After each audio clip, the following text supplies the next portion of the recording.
Hello there, viewer. I don't usually like talking about current events.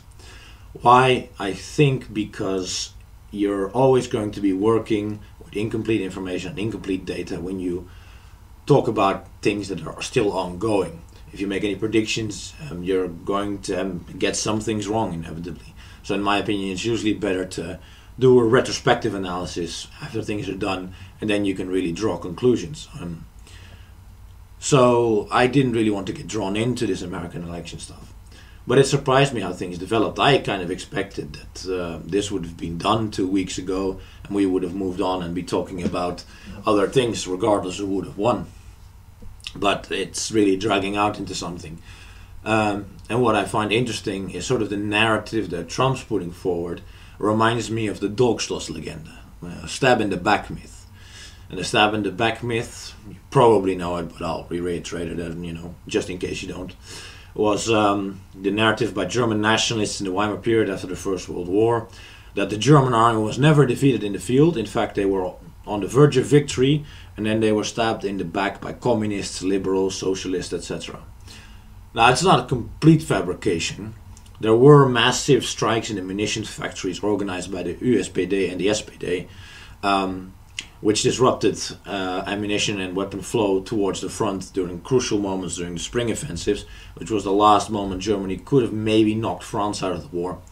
Would that have won them the war? Probably not. The Americans had just entered. I mean, it would have changed things, but it's no guarantee that they would have won the war. But there's some legitimacy to the standpoint that it was betrayal by the left of the front soldiers. But this grew out to be a massive talking point in the Weimar Republic, where it was the enemy within, which is really the true cause and fault. And if we had been a stronger and united people, we would have won, and so on. And I kind of think Trump's using this idea that the election was stolen in a similar way. And I think that's actually the best strategy he could probably do. If I were in his position, I'd do it regardless if you win or not. You delegitimize the enemy. You make them look untrustworthy. You make them look dishonest, conniving. And if you don't get back into the White House, it allows you to build a political legacy and an outside parliamentary movement, which in Europe has been more common in the past, like Action Française, the fascists, all these groups who organized outside of parliamentary circles and sort of in the streets.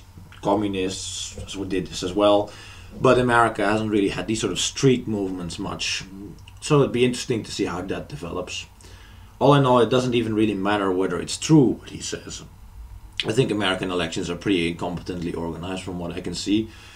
I don't understand why they don't have voter ID, or you don't have to show ID. I don't know why you've got to register to vote.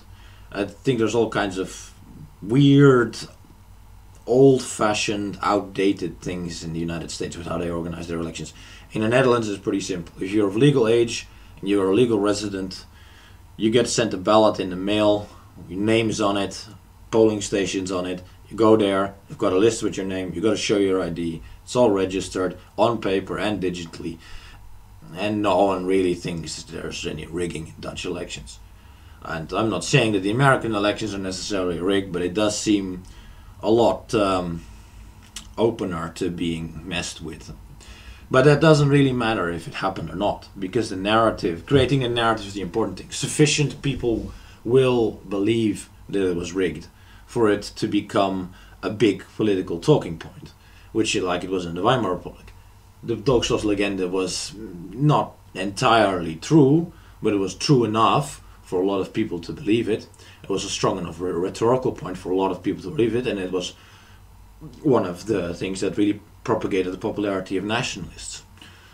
So I don't know if Trump's doing this as sort of a deliberate strategy, if this is a coincidence on how he's conducting things, but I do find that there's an interesting parallel.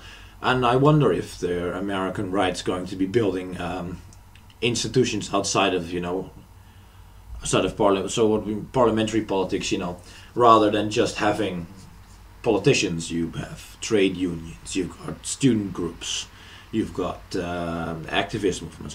The Flemish movement's very well organized, still along these lines. They've got their own They've got a Catholic and they've got a nationalist student union. They've got their own trade unions. They've got their own medical insurance groups, all kinds of stuff.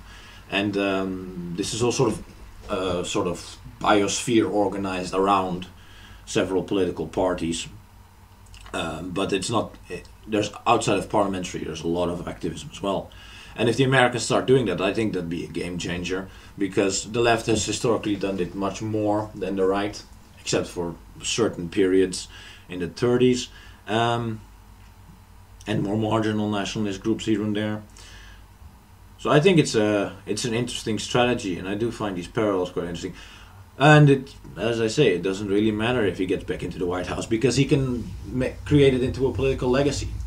It strengthens his authority among his followers if he doesn't get in, and then he can just say, maybe if he's too old to run again, he can appoint a successor. He can say, this is my political inheritance, and Trumpism can become a sort of ideology. To be fair, it'll be a pretty empty ideology, but in these things sometimes flair and how would you say, appearance is more important than actual in-out content. Anyway, that's some thoughts I had on this American election, and I really do hope we can stop talking about this sometime soon, because I think there's a lot more important stuff.